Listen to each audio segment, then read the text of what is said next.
Chess Assassin presents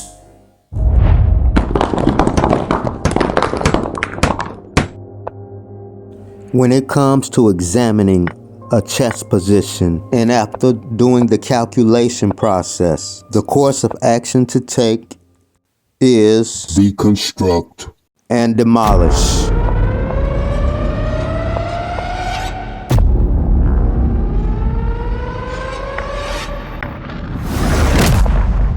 Welcome to today's episode,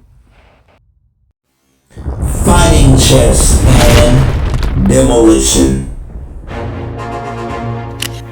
Welcome chess friends and fellow chess assassins.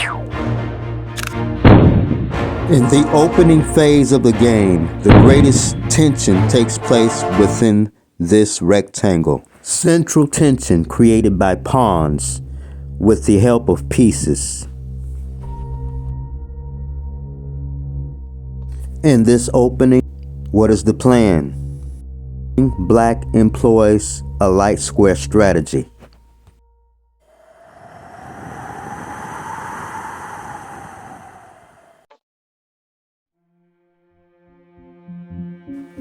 So, what does it mean to deconstruct a chess position?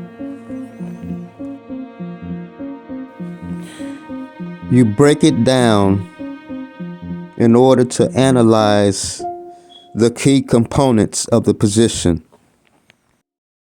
before continuing further with the course of action.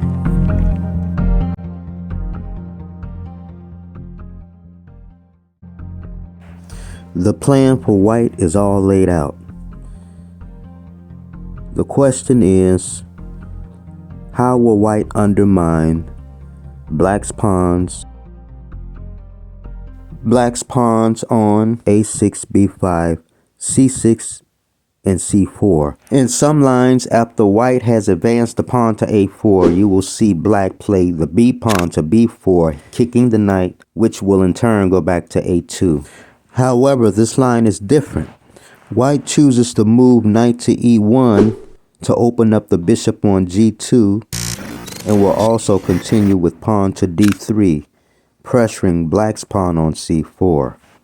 And this precedes white's thematic plan of advancing the e-pawn to e4.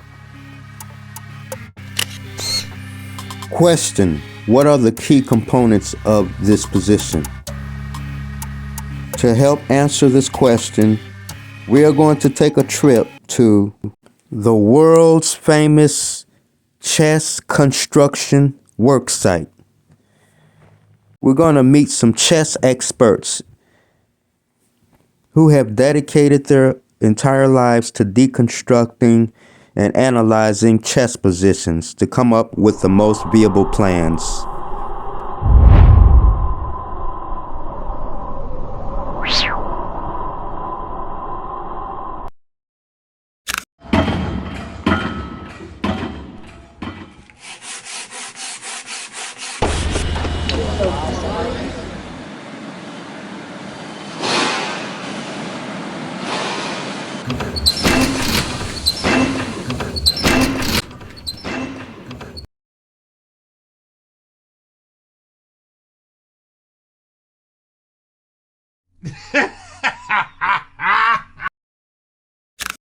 Okay, so let's get started. Let's take this position.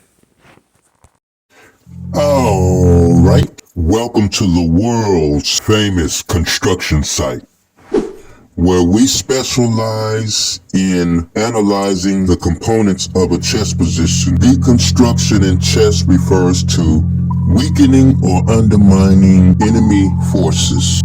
This is a very basic pattern. Capturing on d5 and the recapture.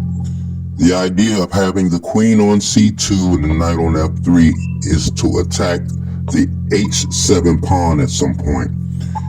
Black plays the knight to d7, so that if the knight on d5 disappears from the board, then the knight on d7 will just go to f6 in order to cover the h7 square.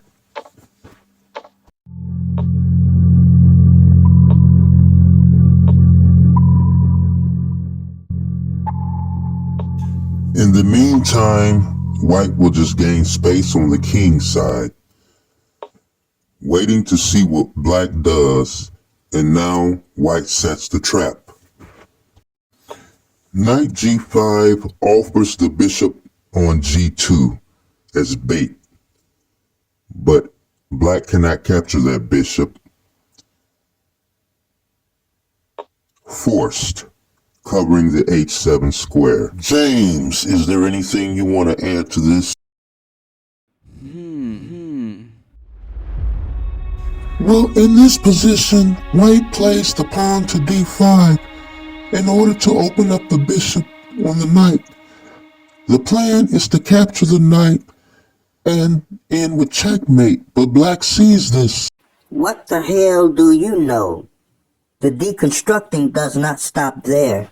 Deconstructing leads to tactical opportunities such as removing the defender, including pins. The knight is pinned to the queen. So how does black get out of this? Capturing the knight on g5 with check. And after the recapture, bishop to d2, the queen is not pinned.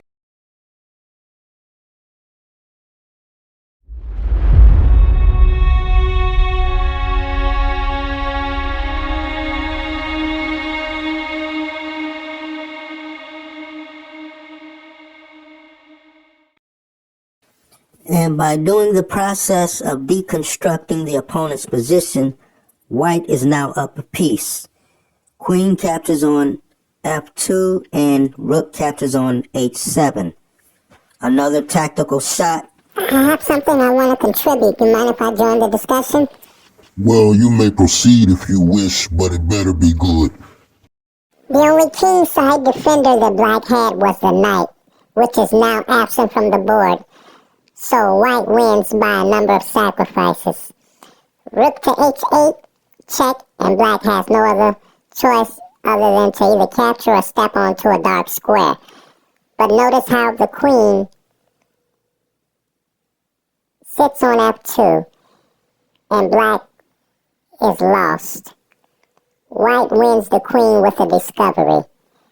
And after blocking the check, queen takes f2, and now black has f6 to guard the pawn on e5. So to conclude, when you remove the opponent's defender, you create an opportunity for him to lose material. And after queen f5, the opponent resigns. It is about understanding the strategic principles behind the opening moves. Okay, that is all I have. Don't forget to like, comment, share, and subscribe. And stay tuned for my next video.